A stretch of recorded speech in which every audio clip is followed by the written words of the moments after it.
Om Swastiastu. Om Abhiganastu Namo Sidam. Sane banget subakti nanti tiang jerumangku sana sampai meraga suci. Sane bakti nanti tiang taler ibu kasih bakti kenten taler semeton napi wastane penyuluh PNS non P3K. Kenten dalar adik-adik mahasiswa semuanya yang hadir Riki. Ini karena mendadak nih, mendadak ditunjuk.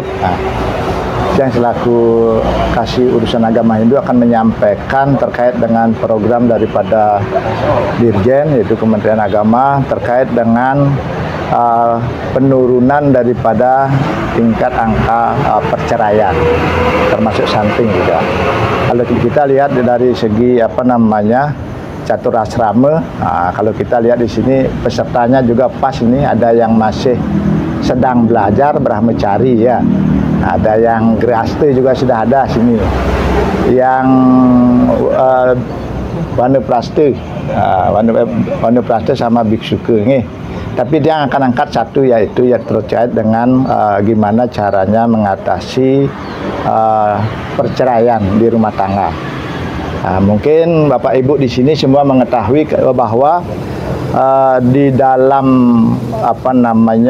pernikahan itu kita ketahui sini pada umumnya pernikahan itu ada satu. Tapi kalau kita jalani pernikahan itu adalah ada empat. Ampunang 4 kali kawinnya. Ampunang. Mungkin nikah itu ada 4. Yang pertama, nikah apa yang kita nikahkan? Pertama yang kita nikahkan adalah badan, ya, badan. Makanya disebut bersebadan. Itu tujuannya untuk apa? Tujuannya itu untuk kita mendapatkan keturunan. Itu untuk mendapatkan keturunan. Dan ini juga sebelum melaksanakan pernikahan sudah barang tentu kita sudah mencari sebelumnya mencari pasangan yang pas. Dengan jalan apa? Pada semuanya ini semua orang pasti berasakan jatuh cinta ya. Kalau tidak jatuh cinta, tidak mungkin akan kita nikah. Kalau tidak jatuh cinta nikah itu namanya pemerkosaan nih. Ini kena pasal nanti kan. Itu bisa dilaporkan nih. Sama dengan suami istri, kalau memang tidak moodnya gitu loh. Jangan dipaksa, nanti dilaporkan, nanti bisa itu. Itu namanya kekerasan rumah tangga dia, tidak boleh dia. Harus kita kalau memang menjalin hubungan itu harus suka sama suka. Yang kedua mungkin apa yang harus kita nikahkan lagi di keluarga itu. Ini yang paling sering menyebabkan terjadinya perceraian, yaitu pernikahan pikiran. Pikiran dari suami istri itu harus dipaskan. Contoh, saya bilang nanti di sini siapa tahu pasangan itu mempunyai keinginan. Keinginan itu harus disatukan. Contoh kalau kita baru berumah tangga dari nol kita ini, siapapun itu rumah tangga itu pasti dari nol. Itu pertama apa? Istilahnya mungkin yang sudah sering merantau ini, kalau nikah pertama itu apa yang dipikirkan? Pasti kebutuhan dapur ya. Terutama peralatan dapur. Contoh beli piring, beli gelas, magic gear, magicom itu harus dilengkapi dulu. Karena itu akan punya tugas masing-masing. Kalau ibunya ada masak juga nanti pasti itu di rumah tangga ada kita di dapur gitu. Itu harus disiapkan semua. Pikiran itu kadang-kadang kalau tidak pas.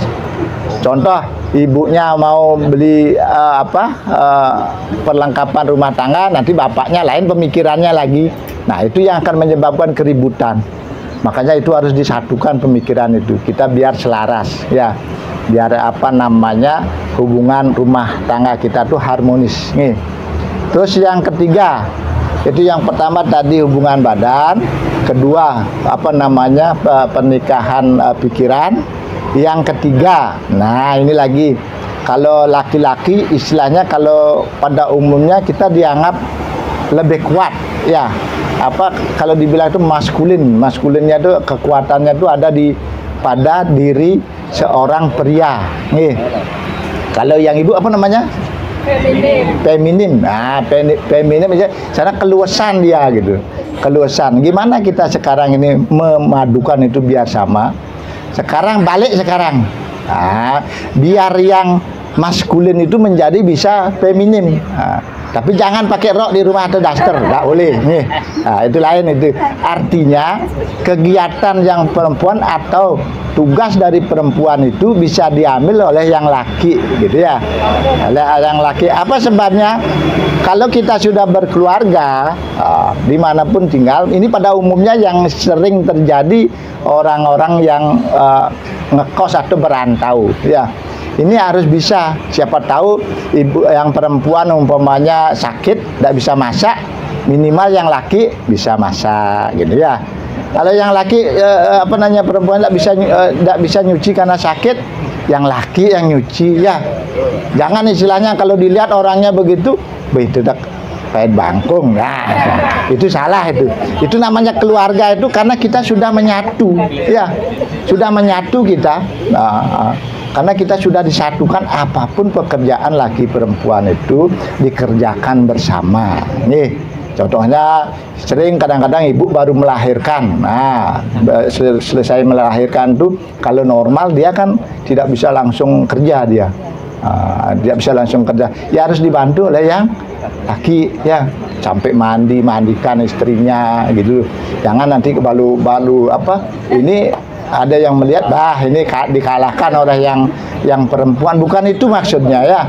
Bukan itu maksudnya. Karena kita sudah berkeluarga itu wajib saling tolong menolong. Nah, itu. Terus yang terakhir, yang keempat nih apa? Hubungan apa? Pernikahan apa lagi satu? Ada yang tahu pernikahan apa? Keluarga. Ya, betul. Yang terakhir itu adalah pernikahan keluarga, ya. Jangan kita aja saling cinta sama pasangan kita, tapi kita bisa mencintai keluarganya dari pihak laki atau perempuan, gitu. Itu harus dijadikan keluarga. Jangan di sana mencari pembenar, ya, atau pengadilan. Nah, jangan. Kalau kita sudah berkeluarga itu tidak perlu kita mencari pengadilan, tapi kita cari jalan yang membuat kita damai, biar rumah itu aman, gitu, ya. Nah, kalau orang bilang kan ada sorga dan neraka. Kalau orang dari segi agama kita nikmati setelah kita meninggal. Tapi sorga neraka itu ada di sekarang kita hidup ini. Dari kecil, dari keluarga kita.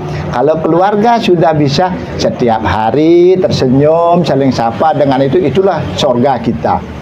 Coba kalau kita ada perselisihan dengan keluarga salah satu anak, apalagi dengan istri atau suami, nah, rasanya itu sudah neraka dia.